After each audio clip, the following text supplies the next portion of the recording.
The shocking number of dead bodies accumulating around the Clintons cannot be considered a coincidence any longer, especially now that the youngest potential victims have been identified under truly tragic circumstances. The most scandalous couple in political history's body count seems to be on the rise once again, after a brief reprieve of no sudden, mysterious casualties. The latest is possibly the most shocking yet, as children have never been part of the equation, but now seem to be. The casualties that keep accumulating around this crooked woman with major secrets she's desperate to keep hidden, no matter who she has to kill off to ensure it has reached an unprecedented level that cannot, or should not, be ignored any longer. With President Donald Trump in charge, new incidents that may have gone unnoticed in the past two-term too-long administration are now being brought into question. Namely, when people with certain connections wind up suddenly dead under insane circumstances, it should be investigated, and now, thankfully, it is. The two victims, which are the youngest fatalities tied to the Clintons, yet deserve justice, as do their families who didn't have any hope of getting any answers until now. The bodies of 17-year-old Kevin Ives and his friend, Don Henry, who was 16 years old, were found dead on railroad tracks near Mena, Arkansas. This location being near the Clintons' hometown wasn't the only connection these teens seemed to have to the scandalous couple. There was something else very specific about the small town of Mena. The pair were more than victims of an unsolved case, as a mother's 30-year mission to solve it has since uncovered. The boys died in 1987 in what has been described as an unsolved murder case, and now 3 decades later, new information seems to be surfacing in the mix of other strange sudden deaths tied to the Clintons and what appears to be a killing cartel connected to their deep secrets. Clinton-appointed state medical examiner, Dr. Fahmy Malik, initially ruled the boys' deaths as accidental despite the apparently obvious signs of homicide, not suicide, or simply being on the tracks at the wrong time, which would suggest an accident.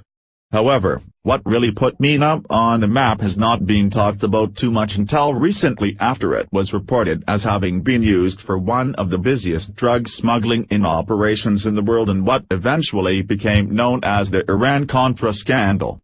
The boys reportedly died on the tracks by being run over by a train after allegedly falling asleep there. It doesn't take a rocket scientist to realize that napping on train tracks is not a good, or comfortable, idea, no matter how mischievous these teens are.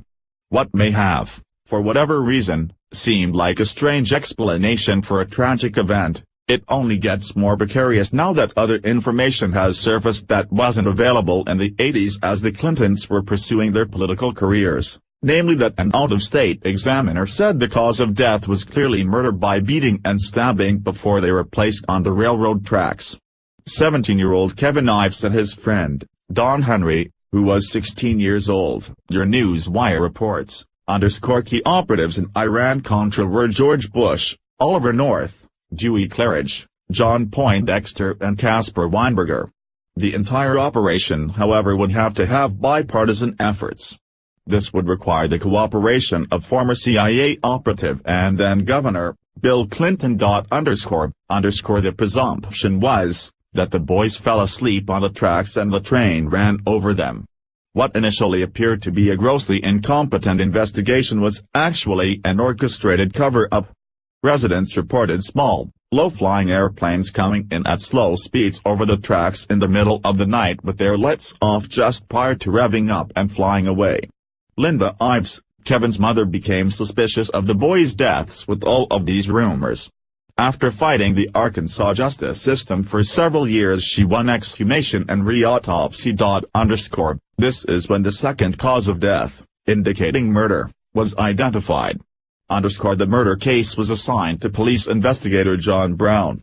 From the get-go, the case file was in shambles. Key crime scene photographs were missing. The entire list of any evidence was gone.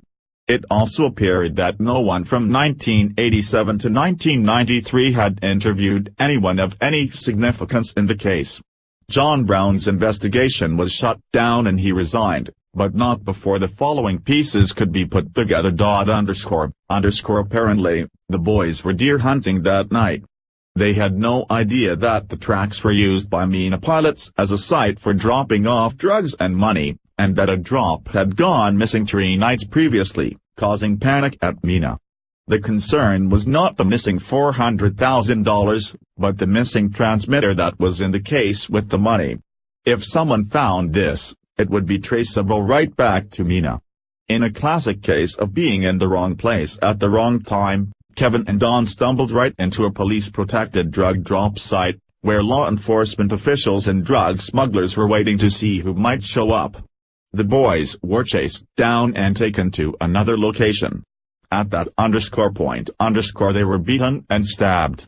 Then their bodies were placed on the track in hopes that all evidence of the murder would be distorted by the train mangling the bodies. A U.S. Senate subcommittee in 1989 called the available evidence about MENA sufficient for an indictment on money laundering charges. But the Fed scrapped a 5-year probe of MENA and interfered in local investigations. The state police were taken off the case. Clinton refused a request from one of his own prosecutors to pursue the matter any further. In spite of the evidence, every investigator WHO has tried to expose the crimes of MENA has been professionally destroyed. ArkansasOnline.com reports. The enduring mystery surrounding the boys' deaths led the mother to file a lawsuit last year seeking to force 8 federal agencies and 3 Arkansas-based law enforcement agencies to produce any and all documents amassed over the past 30 years that may provide some answers. The lawsuit accuses the agencies of violating the Federal Freedom of Information Act by failing to turn over complete documents in response to requests. Ives and her Little Rock attorney, R. David Lewis, filed in 2012. The requests sought all information the agencies may have in their archives pertaining to Kevin Ives or Barry Seal, a pilot who in 1985 testified that he smuggled tons of cocaine from Colombia to drop zones in the Louisiana swamps, and was assassinated in 1986 in his hometown of Baton Rouge.